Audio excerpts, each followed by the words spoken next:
I didn't get the. I just didn't get his team selection. I just don't. I think he's a good manager. Yes. I actually don't know what to think at the moment with this club. And so, how can a manager who's done so well in the past come up so short in these sort of games? Because I think he's gone in. He doesn't know his squad. He doesn't know what's going to be the best thing that works for him. He wants to play Reece James. Obviously, he's one of the best in the business. He's injured. Chilwell's out. He probably thinks he's got to worry about Thiago. His best player, 38. Thiago Silva. So he's searching. He's another one who is searching. And look, again, he's lumbered with the likes of Aubameyang. City were happy to sell Chelsea, Raheem Sterling. Let's be honest about it. Kai Havertz is a liability. Can't get you goals. Doesn't really work that hard. Yep. Werner's already gone back to Germany. Pulisic's got injuries. Pulisic can't last 90 minutes. He gets kicked every game. He goes off. Ziyech is a bit of a lightweight. He's a skillful player. We thought, oh, World Cup, he'll come back in and great. Potter knew this. He knew that, you know, Pulisic's come back from the World Cup, he'll get injured. He knew Ziyech would come back and there would be flashes and he's a lightweight. So he's got all these problems to deal with. And then he has to turn to Aubameyang, who, as I say, was signed by Tuchel, who Boehly was about to sack. And then at the start of the season, when Potter comes in, he's got to listen to the consortium talking, you know this is a bugbear of mine, talking about all-star games. Worry about the business. Worry about what you're putting on the field. What you're putting on the field is the business.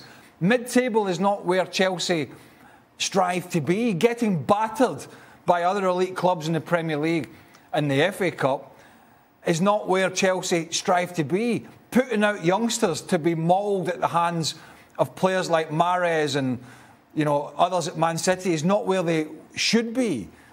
It's mind-boggling. I actually am intrigued now. I am really intrigued by what Potter, the ownership, and this club does over the next 4 weeks. I'm intrigued because I think we're going to learn a lot about them. Frank, we of course heard the Chelsea supporters chanting Thomas Tuchel's name in the second half there. With hindsight, was it a mistake to let him go when they did? The thing is, you can chant Thomas Tuchel, but don't forget that all the players that Craig just mentioned have been bought under him.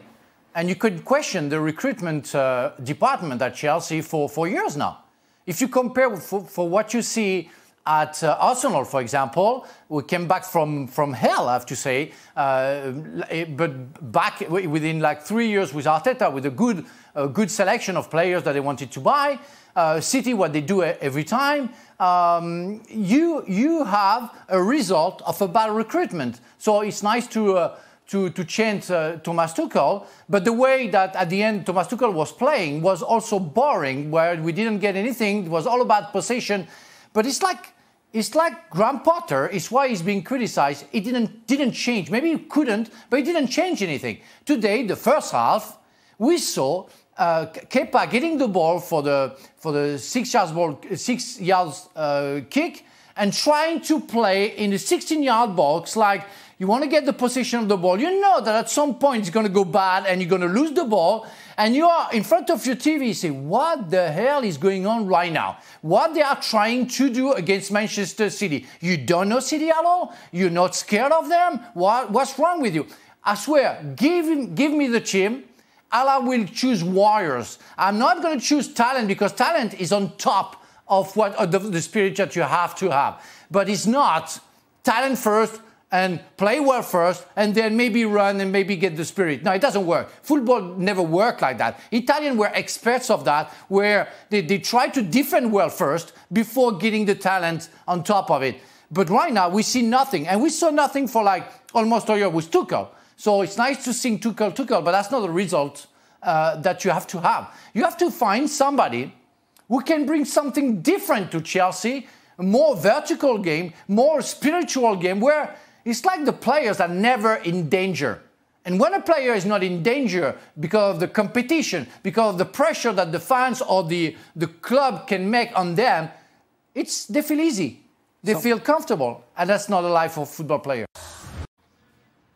Yeah, thanks so much, Dan. What a brilliant job in selling our FA Cup rights. But we love it. We love the FA Cup. The magic of it, indeed. But the magic... Augie, let's go to you first on this one. Definitely did not follow Chelsea. Jules said it was embarrassing. We've heard the words pathetic, shambolic, pretty much everything. Is that exactly how you saw it? Yeah, they were awful. Right from the start, you looked at the City team sheet. No Erling Haaland, no Kevin De Bruyne. If you're Chelsea, you're thinking, this is a real chance, you know. And they just blew it. I mean, from the start. I mean, I know it took 25 minutes for City to score, but you felt even before that Chelsea weren't at it. And I didn't know this until during the game, but Chelsea hadn't lost in the third round since 1998. They're a club that expects to win the FA Cup and does well. And they were just torn apart by City. And if I was Graham Potter, I'd be really worried. And I know the owners have said that, you know, he's there for the long term. You can't survive the long term if you're losing like that. Jules? Yeah, we said it was embarrassing. The second half was slightly better, but it could not be as bad as the first half anyway. And City kind of stopped playing, even if they scored a fourth one. It's just, I think Potter's choices were wrong at the start of the game. I think the tactic was wrong as well. And in the end, there was no fighting. There was just nothing in that performance. And I think this is where I'm the most worried, because you can lose against a better team. It happened to them in the league against City on Thursday at Stamford Bridge. It's okay, you lose to a better team.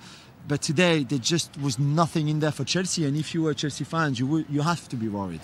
How much trouble do you think Graham Potter is in right now, Augie, after we see this? Because we do understand that it is new ownership as well, so they may not rule with the iron fist that we have seen in the past. But again, many are believing that based on his tactics, it shows that he's just out of his depth. Well, the big concern with the fans chanting for Thomas Tuchel, in the second half they're chanting Thomas Tuchel's name, and that, if you're the manager, that is a worry. But you know, I don't really want to say this, but I feel I have to say it because I believe it. This is reminding me of Man United and David Moyes. The coach is out of his depth. The players don't seem to be buying into it. The step is too big. From Brighton to Chelsea, it's too big. As it was for David Moyes from Everton to Man United. Potter's making the same mistakes. He's brought his whole backroom staff from Brighton, as Moyes did with Everton at United. The players are looking around that dressing room. You know, Thiago Silva, you've got Raheem Sterling, you've got World Cup winners, you've got European Champions League winners. And they're looking at these guys thinking, how are you going to make me better? And they're not making him better. They're making them worse. Now, I do feel sorry for Potter in the sense that he's been given a lot of players that Chelsea paid over the odds for. They're not good enough. I mean, Mark Cucurella, they paid way over the odds for him. But he's one of the players he had at Brighton, to be fair.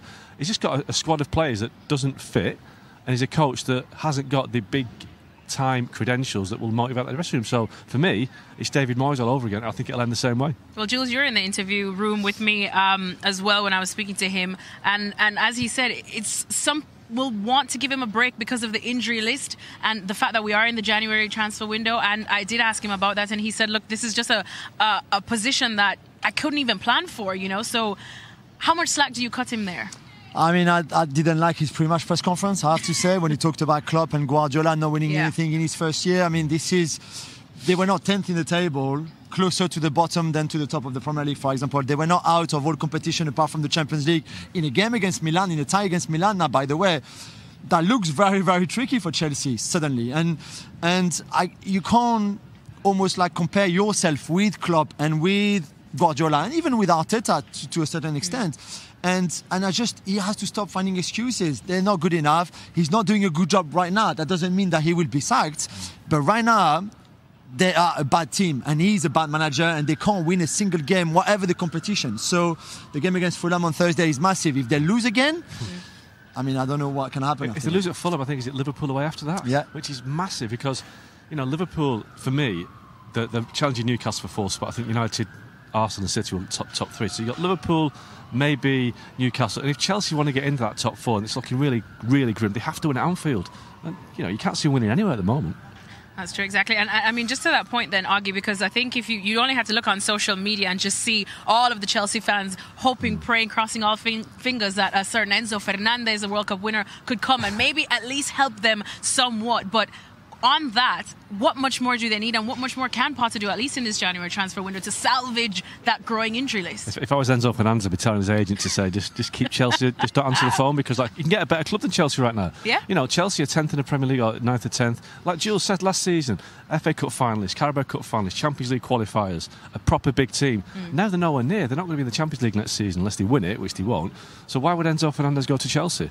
Why would Mikhailo Mudryk go to Chelsea? That is Chelsea's problem right now, that as soon as you're out of that big pitch, the big four, players don't want to sign for you. Now, they do have the draw of being Chelsea, it's London, but it doesn't matter if you're playing in the Conference League or not even in that. So it's a massive few weeks ahead for Chelsea, and there's so much inexperience at all levels. The manager, the owner, the people that the owners brought in. I just don't know where Chelsea go apart from, in a tailspin.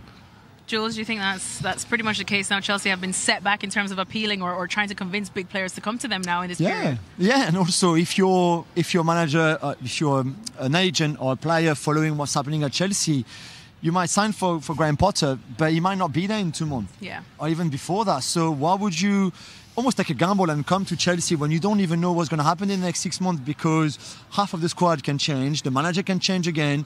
At least we know the owners are there because they've just bought the club. But it's so, the instability at that club, or the uncertainty about the future is so big that I'm not sure why Enzo or anybody else would fancy going there. Chelsea's problem now is that the only players that have got to Chelsea are the ones whose agents or the players want to make a lot of money, because Chelsea pay big wages, and that's the problem. They're going to get players who are coming in who know they're not going to be in the Champions League, but Chelsea play massive wages, and that is the worst kind of play you can get.